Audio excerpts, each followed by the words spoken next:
What's up, everybody? Josh from Red Short Trades here. Today, it's Monday as I'm recording this. I wanted to go over the trade that I took today. It was a beautiful Nvidia trade. Actually, I took two trades today. The first one didn't work out. It was an Apple trade. We'll review that one as well, kind of why I took it, what I was looking at, and then why it didn't work out. But then we'll take a look at a winner, the big winner that I had today, which was Nvidia. Very, very clear watch going into the day. We'll review why I wanted to watch this ticker and ultimately what I saw when I was taking the trade. Hopefully this is helpful, but before we jump into that, let's jump into what I look for every single day when it comes to day trades.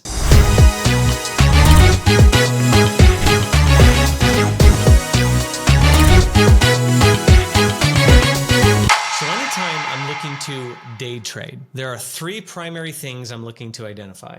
The first thing is a higher time frame break of structure. This could be a pattern break of structure. It could be a bull flag, a bear flag, a flat top, something where on the higher time frame, it is showing that we are breaking out of some sort of consolidation pattern or a structure that was forming over a period of days, weeks, or even months. So a higher time frame break is a very clear indicator that momentum is shifting in one direction or the other. The second piece that I look for is intraday momentum. Now, this is really important to understand. We cannot do what we do with a break and retest strategy without very clear momentum. When momentum dies off, trades don't tend to go in the direction that you want. As a break and retest trader, I'm looking for a break of a key level and a retest of that key level for continuation of the move in the direction that ultimately is going to move. Momentum is a key piece of this. So every single day, when the minute the market opens, I'm looking for tickers that have momentum. That momentum can happen overnight, and I'm looking for a continuation of that momentum, or it can happen immediately when the market opens up. The third piece that I'm looking for is always price action around key levels. Price action around key levels. If price action does not occur around key levels, we should stay out of the trade. We do not want to be in a trade where price action around key levels is not happening. And in order for us to really understand where price action comes into play around key levels, it's important that we understand a little bit about candlesticks. Now, I have videos on the channel about candlestick patterns, but just to do a quick review, ultimately what candles represent is a story about buyers and sellers.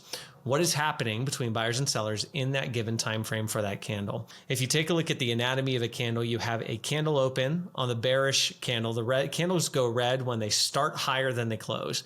So a candle is open right around this area at the top of the body.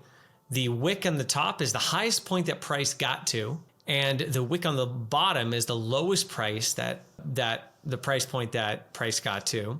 And then the candle close is ultimately lower than the candle open. This is what forms a bearish candle. A bullish candle is the opposite. We start lower than we finish. So the candle opens at a specific price. It pulls down if you have a lower wick. This is the lowest price that price got to, the lowest point that price got to. The upper wick, the high, is going to be the highest point that price got to. And the candle close is ultimately the level of the body that is above the candle open. When it comes to price action, there's two primary candles that I look for at a key level. One of them I tend to favor, but the most bullish candle or the most bearish candle is going to be a bullish engulfing or a bearish engulfing candle. This is a very big momentum candle that typically will consume the prior bodies of two candles, showing that there is a very clear push in a very specific direction. The second candle, which actually is my preferred candle, because to me it represents a bit more clarity than the bullish engulfing. Even though bullish engulfing is massively important, hammer stick candles, from my perspective, tend to give us a better risk to reward, just because by the time a bullish engulfing candle forms, sometimes it forms so fast and so quick, your risk to reward can get skewed. But with a hammer stick candle, I find that to be a little bit less often the case. Hammer stick candle is basically a candle that goes all the way down into a key level, and it is showing that sellers are stepping in a bullish example.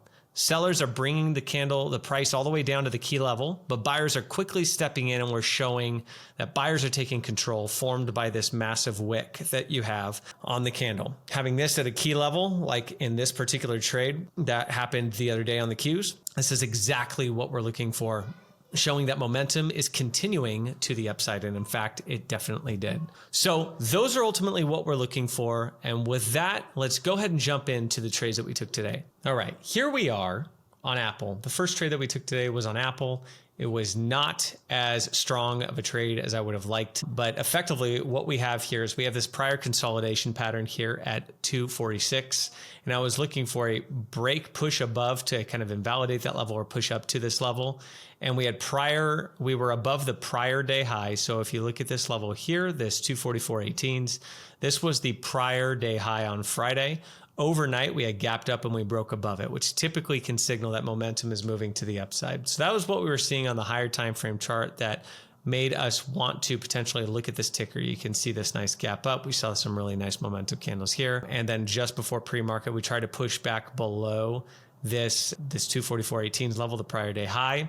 And we saw clear momentum pushing this up. So we held the level. So this was a good one to watch. So when we jump into the chart, what did we see? We saw some very strong momentum candles moving into the day. That shows me that this ticker has relative momentum. Compared to other tickers on the market that weren't this strong with their candles, this was exactly the type of look that I was looking for.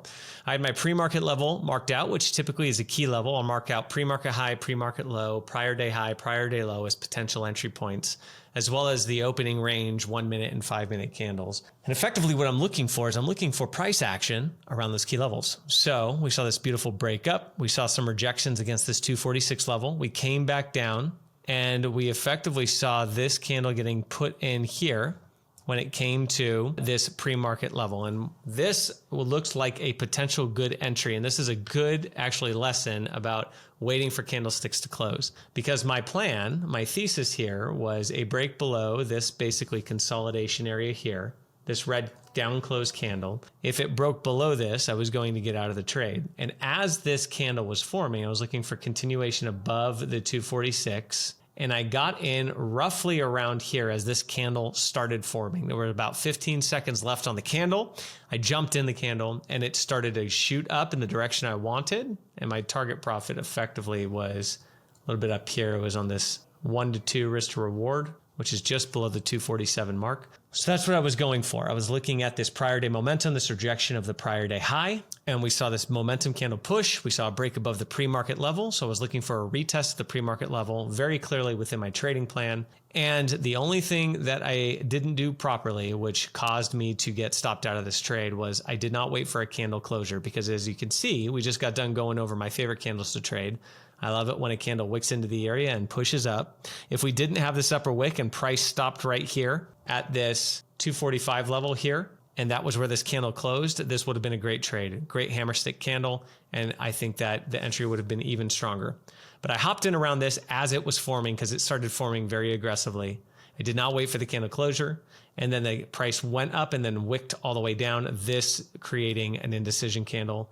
And as you can see, the rest is history. The candle momentum died off and I eventually got stopped out. So that was the first trade of the day.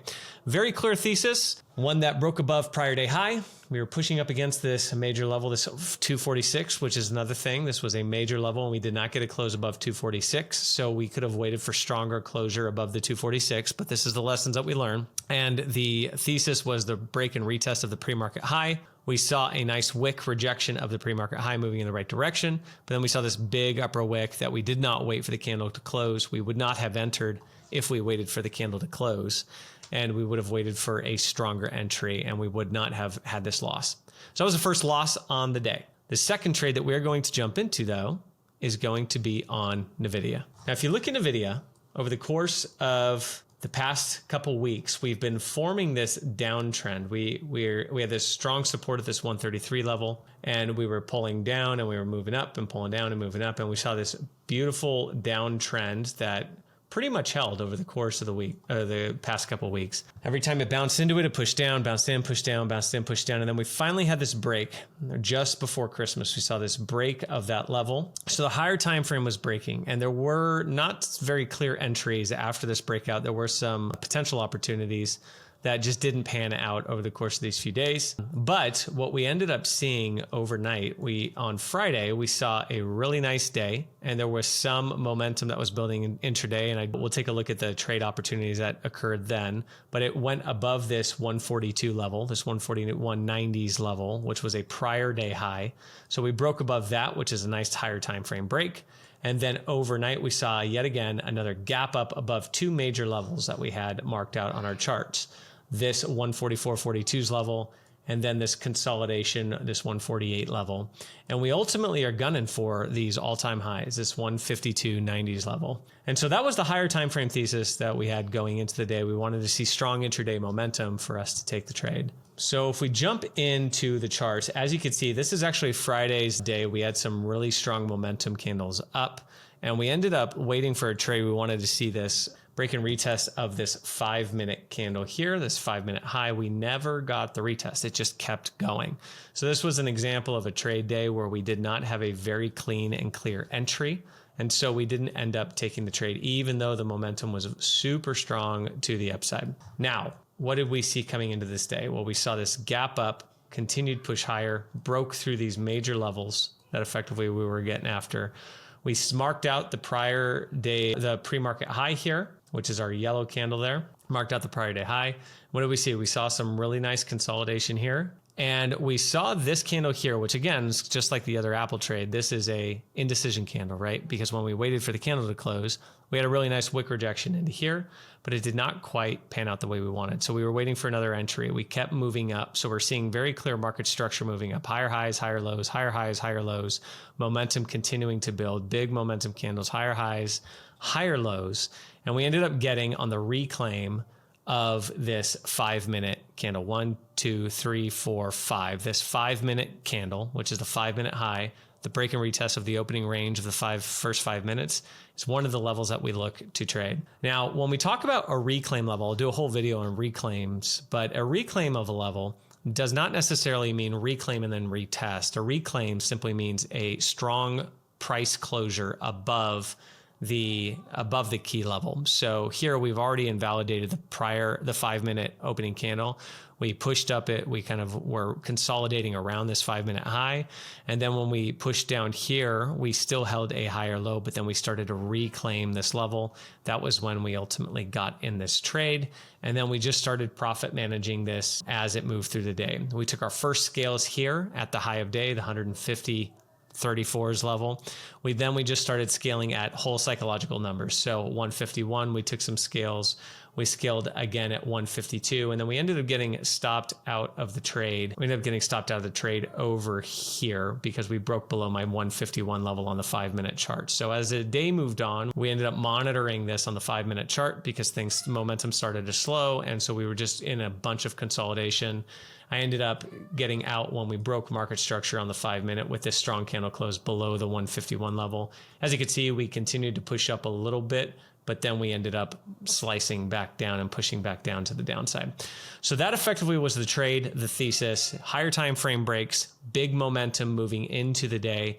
We looked for our key levels, our pre-market high and our 5-minute opening range high, ended up getting in on the reclaim. And if you look at the 5-minute here, the beautiful retest of this 5-minute, you could see here too, as we're monitoring on the 5-minute, even though we got in on the reclaim, we were waiting for the hold here of the 5-minute opening candle, or the 5-minute retest candle on the 5-minute chart. And what do you see? You see a beautiful hammer stick candle on the 5-minute chart, furthering our confidence that we're in the right direction for the trade.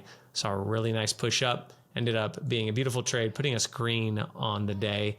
And we took scales along the way. I think the highest point of the contracts was about 50%. So that was the Nvidia trade that we took today. And all based on the same principles that we talk about all the time on red short trades. Higher time frame breaks. We're looking for big momentum moving into the day. We're looking for price action at key levels. And remember, we're always marking out the prior high day, prior low a day. We're marking out key levels on the higher time frame, the 1 hour and 4 hour time frame. And those are often our take profit targets, or those are the things that we look for tickers that we want to watch. We mark out our opening range candles and our pre-market candles. And that is ultimately what we're taking our trades on. So I hope this was helpful. If it was, definitely drop a like below and pound that subscribe button so you get more of this content here from everybody at Red Short Trades. Got some pretty exciting stuff that I'm working on to be able to share with all of you. I have a few ebooks that we're wrapping up that we'll be able to offer out to you, some educational material so that you can further your education around. So stay tuned. I will drop some links into the descriptions below as soon as we have those available and ready, including including a very, very simple, quick guide to be able to mark out your levels and to be able to reassess how you're establishing your entries and your exits. But I hope this was helpful. Until next time, we'll talk to you soon. Thanks.